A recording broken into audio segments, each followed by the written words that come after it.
Rusia anuncia que ha suspendido completamente el suministro de gas a Polonia y Bulgaria. La medida entra en vigor tras su negativa a cumplir el requisito de pagar en rublos. La Comisión Europea y algunos países calificaron la medida como chantaje. Por otro lado, miembros del bloque han confirmado que aceptan las condiciones de Moscú. Quien tiene más antecedentes es Betsabe Sumaya, quien ya está con nosotros. ¿Qué tal, Betsabe? Cuéntanos, ¿qué otros datos se conocen? Claro que sí, Mauricio, pues la situación es complicada y la vamos a ir analizando. Ya lo adelantabas tú, le has dicho obviamente que Rusia ya no le va a suministrar el gas a Polonia y a Bulgaria. Y bueno, ante esto, obviamente, Polonia y Bulgaria dicen, bueno, vamos a tomar medidas. Por su lado, Polonia, y según datos de Gazprom, ha dicho que va a necesitar o va a pedir una compensación, aparte de Gazprom, por cortar el suministro de gas. Veremos en cómo se desarrolla esta noticia. Y Rusia dice que en el momento que ellos acepten las condiciones que está poniendo Rusia, en ese momento vuelven a abrir la llave del gas. Pero vamos a ver qué es lo que han dicho otras naciones, qué es lo que pasa, por ejemplo, con Eslovaquia, con Austria, con Hungría. Acá lo tenemos. Por un lado, Eslovaquia dice que ellos no aceptan las condiciones de Rusia y que seguirán pagando en euros. Austria sigue pagando en euros, entonces habrá que esperar a ver qué es lo que sucede, qué mecanismos pueden implementar para poder establecer el nuevo esquema con rublos. Y también Hungría dice que ellos sí pagarán en rublos y así es como se refieren por parte de las autoridades. Gazprom está cambiando a un método de pago diferente mediante el cual la empresa Gazprom Export solicita pagos en gas en rublos, pero hemos podido encontrar una solución mediante la cual podemos transferir el precio por el gas en euros a nuestra cuenta en euros en Gazprom Bank. Así Gazprom Bank lo convertirá en rublos que se transferirán a la empresa Gazprom Export. Y todo esto en un contexto en el que muchos países temen un efecto dominó. Sí, adverso, porque el momento que algunos dejan de recibir el gas, bueno, como son países de paso que se les llaman, obviamente Grecia dice, a ver, ya no me va a llegar a mí, estoy preocupado. Y en ese momento se pide al mismo gobierno una reunión para tener soluciones energéticas de fondo. Ellos, desde luego, quieren seguir recibiendo el gas ruso. Por otra parte, desde la Unión Europea, pues están tachando esto como un chantaje. Están hablando de que Rusia se quiere aprovechar de la situación, de que las cosas no están bien. De hecho, Bulgaria dice, la decisión de Rusia es un chantaje y viola los contratos. Desde la Unión Europea dice, otro intento más de utilizar el gas como una herramienta de chantaje. A ver, señores, ustedes son los que empezaron con las restricciones y con el problema y ahora lo ven a la inversa, ¿no? Dicen, no, es que es Rusia. Bueno, hay que recordar un poco, y por eso lo hacemos nosotros, la historia, cómo empieza toda esa situación. Por su lado, Reino Unido, pues también ha sido contundente y ha hablado muy fuerte. Han criticado la situación y dicen, tendrá un efecto muy dañino para Rusia, porque se están convirtiendo no solo en un paria político, sino en un paria económico. Así lo dicen desde Reino Unido y ante estas declaraciones, desde luego, Rusia ya respondió. Dmitry Peskov dice, a ver, ustedes se quedaron con gran parte de nuestros insumos, de nuestro dinero, por decirlo así. Así lo mencionó. La necesidad de un nuevo método de pago fue provocada por los pasos hostiles sin precedentes en materia de economía y el sector financiero tomados por países hostiles respecto a Rusia. Nos han bloqueado, robaron una cantidad bastante significativa de nuestras reservas y todo esto requirió una transición a un nuevo sistema de pago.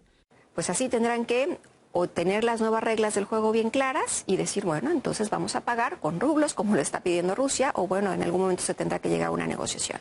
De momento quedan varias preguntas abiertas, claro, en torno a lo que decidan cada uno de los países en función de los requisitos de impuestos, pero también desde lo geopolítico te agradecemos y hemos querido conversarlo con el fundador y director ejecutivo de Bear Atlantic Global Corporation, Pedro Mourinho.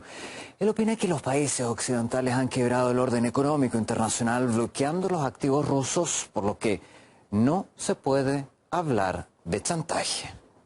Aquí había un orden económico internacional donde determinados países, aparte de su sistema económico estar al servicio de sus economías, también estaban integrados en un orden económico internacional. Este orden económico internacional ha quebrado.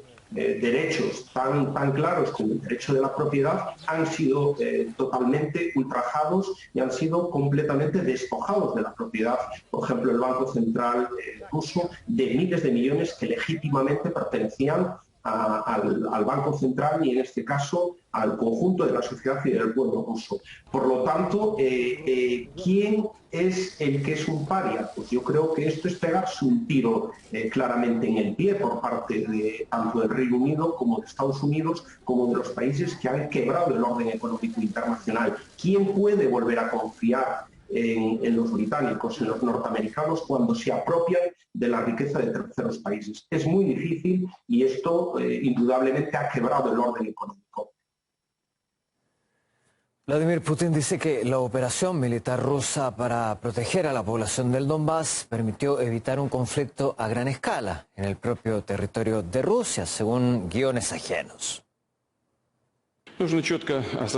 Cabe ser conscientes de que nuestros soldados y oficiales evitaron la amenaza real que se había cernido sobre nuestra patria. Con su valentía y determinación, su heroísmo, ellos evitaron un conflicto a gran escala que se desarrollaría en nuestro territorio, pero ya según guiones ajenos. En este sentido, el presidente Putin añade que Occidente utiliza a rusófobos y neonazis como nueva arma geopolítica. También dijo que los adversarios de Moscú simplemente no necesitan un país tan grande como Rusia. Recordó que la nación dispone de armas de las que presumir y que podría usarlas en caso de una amenaza desde el extranjero.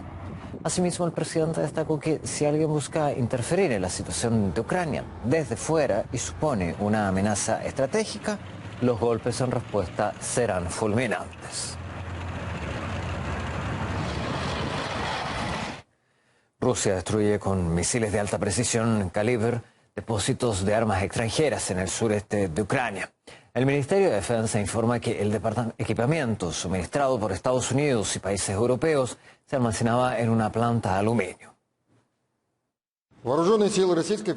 Las Fuerzas Armadas de la Federación de Rusia continúan la operación militar especial en Ucrania. En el territorio de una fábrica de aluminio en Zaporozhye, misiles de emplazamiento marítimo de largo alcance y alta precisión Kalibr destruyeron hangares con un gran lote de armas y municiones extranjeras suministradas por Estados Unidos y países europeos al ejército ucraniano.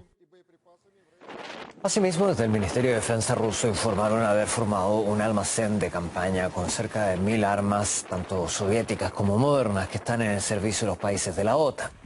Entre ellas hay sistemas portátiles de defensa antiaérea. El depósito está ubicado en el territorio de la República Popular de Lugansk, arrebatado al ejército ucraniano. Mientras, se informa que los aliados ucranianos acordaron ampliar sus suministros durante una reunión del grupo militar en Alemania. Esto pese a varias advertencias del impacto de estos envíos para las propias naciones miembros. Por otro lado, Suecia ha pedido a Bruselas una indemnización por los suministros militares. Estados Unidos alerta de que las armas para Ucrania no serán reclamadas tras finalizar el conflicto. A su vez, el fabricante de misiles estadounidense Stinger ya reporta una falta de componentes. Previamente, Bloomberg informó sobre el agotamiento del arsenal en Estados Unidos, cuya recuperación llevaría meses o incluso años. El periodista Alberto Rabilota ve dos razones en los nuevos envíos: los beneficios del sector armamentístico de Estados Unidos y la promoción de la política antirrusa. Estados Unidos es el principal fabricante de armas. Lo que están haciendo en el caso de Ucrania es enviar todo el material bélico para poder tener posibilidades de encargar nuevos aviones, nuevos tanques, nuevos misiles. La guerra es la industria principal de Estados Unidos. Estados Unidos produce armamento, China produce bienes de consumo normales, pero Estados Unidos sigue siendo el principal productor de armamentos en el mundo. Y la guerra en Ucrania tiene ese fin. Uno, desde el punto de vista, digamos, industrial.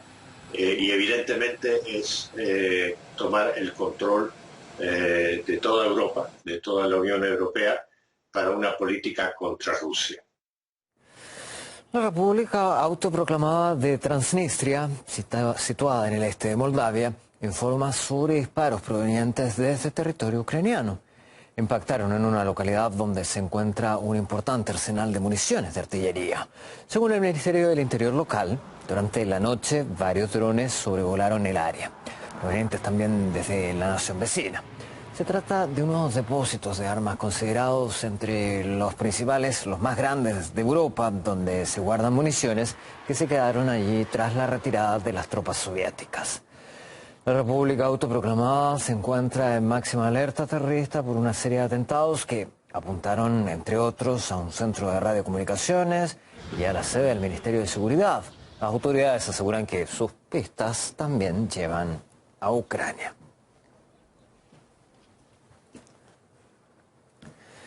Mientras las secuelas de las crisis ucranianas se expanden golpeando cada vez más la economía y la política mundiales, los países occidentales promueven la narrativa de amenaza al orden basado en las reglas. Pero lo cierto es que desde hace tiempo estas reglas se ven debilitadas por la agresiva promoción de los intereses de Washington y sus aliados.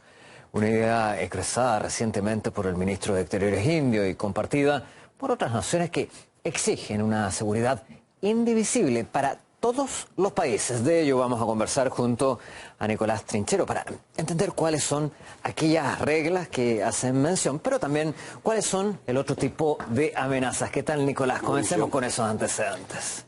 Bueno, podríamos decir fácilmente que para vivir en paz hay que respetar ciertas reglas de convivencia, ¿no? Pero bueno, parece ser que no todos respetan esas reglas y a veces encima intentan imponérselas a otros, ¿no? Pero bueno, vamos a escuchar qué es lo que decían últimamente desde Estados Unidos con respecto al orden internacional basado en reglas. Lo vienen diciendo desde hace mucho, pero veamos qué es lo que decían en las últimas semanas. Estamos unidos en el compromiso compartido de defender un orden internacional libre y basado en reglas que salvaguarde nuestra soberanía, integridad territorial e independencia. Es más importante que nunca que estemos unidos para defender nuestros valores compartidos y preservar el orden internacional basado en reglas. Hay países que reconocen que Moscú no está atacando solo a un país, sino a todo el orden internacional basado en reglas. El orden basado en reglas se enfrenta a desafíos sin precedentes. Emergimos de nuevo en la gran batalla por la libertad, una batalla entre democracia y autocracia, entre libertad y represión, entre un orden basado en reglas y uno gobernado por la fuerza bruta. A la cabeza de nuestra agenda de hoy estaba nuestro enfoque unido para disuadir las amenazas de Rusia contra Ucrania y los principios que llevan mucho tiempo establecidos del orden internacional basado en reglas. Bueno, hay varios países que de alguna manera critican la actitud de Estados Unidos y de sus aliados. Vamos a repasar algunas opiniones, por ejemplo, del canciller ruso, que durante su encuentro con el secretario general de la ONU planteó la necesidad de desarrollar nuevas relaciones internacionales y se preguntó entonces si vamos a vivir aceptando lo que dice un solo país junto a sus seguidores o si vamos a vivir según lo establecido a través de la ONU. Por otra parte, podemos destacar lo que opinan desde la India, porque allí también recuerdan lo ocurrido en Afganistán y entonces se pregunta qué parte del orden basado en reglas justificaba esto. Y además recordaron que cuando este orden basado en reglas se vio amenazado en Asia, dijeron que desde Europa le aconsejaron que básicamente comercien más. Desde la Cancillería China también han criticado estas actitudes. Recuerdan el bombardeo a Yugoslavia, las invasiones a Irak y a Siria sin el mandato del Consejo de Seguridad de la ONU y también se preguntan si estaban siguiendo en ese momento las reglas internacionales. Sí, bueno, una misma interrogante que también se repite respecto a China en torno a la situación de Taiwán. Así es, porque últimamente, mejor dicho, en el último martes, un destructor estadounidense, atravesó el estrecho de Taiwán, lo cual de parte de China es visto como una provocación de Estados Unidos, pero desde Washington dicen que tienen derecho a navegar a través de aguas internacionales. Pero veamos cómo lo decían concretamente, cómo se referían a este hecho desde Pekín. Nos oponemos firmemente a que Estados Unidos venda armas a Taiwán y a cualquier tipo de vínculo militar entre Estados Unidos y Taiwán. La acción de Estados Unidos violó su serio compromiso con China. Estados Unidos debería ajustar sus hechos a sus palabras y volver a la posición de respetar la política de una sola China. Bueno, y también para conservar la paz hay que respetar el principio de indivisibilidad de la seguridad, ¿no? El cual, según Rusia y China, tiene que ser para todos, tiene que ser global, pero para la ONU, para la OTAN, parece ser que solamente es para ellos mismos, ¿no? Bueno, te agradecemos por todos esos datos. Hemos conversado con el politólogo y sociólogo Attilio Girón. Él opina que estamos presenciando un cambio en el sistema internacional donde más países de Asia, África y América Latina desafían el orden mundial dominado por los intereses de Estados Unidos. Estamos en las vísperas de la consolidación de un nuevo sistema internacional que va a estar marcado por un cisma muy fuerte entre un occidente, ¿no es cierto?, que está respondiendo totalmente a los intereses y las prioridades de Estados Unidos, y el mundo asiático y euroasiático, ¿verdad?, y en donde se incluyen los otros países del sur, de África y gran parte de América Latina, que tienen intereses distintos y que quieren un orden internacional en donde no haya, como decía un académico norteamericano, el profesor Samuel Huntington, un sheriff solitario que diga qué es lo que está bien, qué es lo que está mal, que imponga sanciones, que castiga países, que atrape gobernantes o que bloquee economías de los países con los cuales Estados Unidos y sus aliados occidentales no tienen buenas relaciones. Moscú y Washington realizan un intercambio de sus respectivos ciudadanos presos como resultado de un largo proceso de negociación. Así lo confirmaron ambas partes. Se trata del piloto ruso Konstantin Yaroshenko y el ex marine estadounidense Trevor Reed. Según la esposa de Yaroshenko, el intercambio se realizó en Turquía. Por su parte, Joe Biden confirmó que Reed regresará a su país en breve y destacó que el intercambio requirió decisiones difíciles. Yaroshenko fue secuestrado por los agentes estadounidenses en Liberia, África. Fue acusado de narcotráfico y condenado por una corte norteamericana a 20 años de prisión. El estadounidense Reed fue detenido en Moscú en el 2019 en estado de embriaguez y agredió a agentes de la policía, por lo que fue condenado a 9 años de cárcel.